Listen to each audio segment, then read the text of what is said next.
परिजनों, आज हम डर पर चर्चा करेंगे। हम पहले भी डर पर चर्चा कर चुके हैं।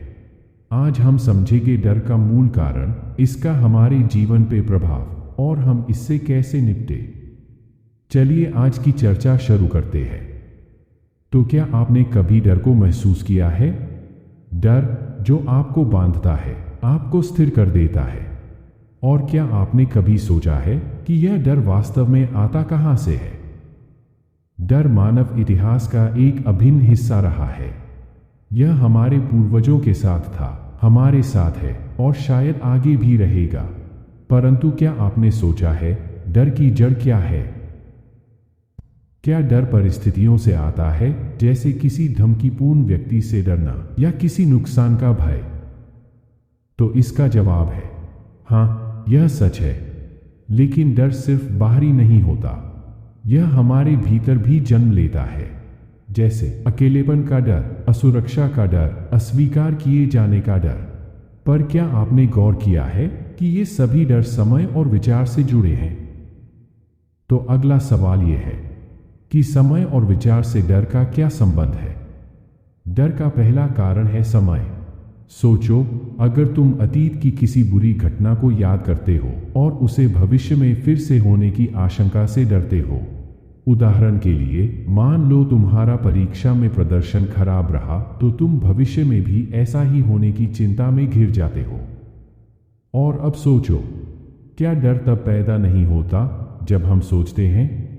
विचारों को देखो, तुम्हारा मस्तिष्क निरंतर सोचता रहता है, अगर ऐसा हुआ तो, या अगर वैसा न हुआ तो। यही विचार डर को जन्म देते हैं।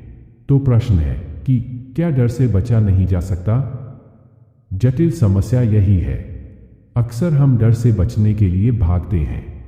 कभी कभी हम इसे दबाते हैं, कभी इसे तर्क वितर्क से समझाने की कोशिश करते हैं और कभी इसका सामना करने से ही बचते हैं।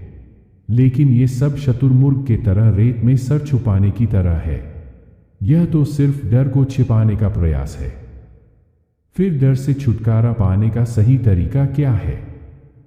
डर को समाप्त करने के लिए सबसे पहले इसे समझना जरूरी है। ध्यान दो, जब तुम डर को नाम देते हो, जैसे मैं डरा हुआ हूं, तो तुम अतीत की स्मृतियों से इसे देख रहे हो। यह स्मृतियां ही डर को बनाए रखती हैं। लेकिन अगर तुम डर को बिना नाम दिए, बिना अतीत के हस्तक्षेप के देख सको, तो क्या डर बचता है? अगर तुम पूरी तरह ध्यान देकर डर को देखो, बिना उसे दबाए, बिना उससे भागे, तो क्या वह स्वयं समाप्त नहीं हो जाएगा? यह समझने की बात है कि डर को समझने का मतलब है उसे ध्यानपूर्वक देखना, बिना विचारों के दखल के, बिना समय की स्मृतियों के। जब तुम ऐसा करोगे तो डर अपनी पकड़ खो देगा और तब तुम्हारा मन एक स्वतंत्र और शांत अवस्था में होगा। यही सच्ची मुक्ति है। डर से मुक्त होकर हम एक सच्चे, स्वतंत्र और रचनात्मक जीवन की ओर बढ़ सकते हैं। आशा है आपको ये चर्चा पसंद आई होगी। हमारे चैनल को लाइक और सब्सक्राइब जरूर करें।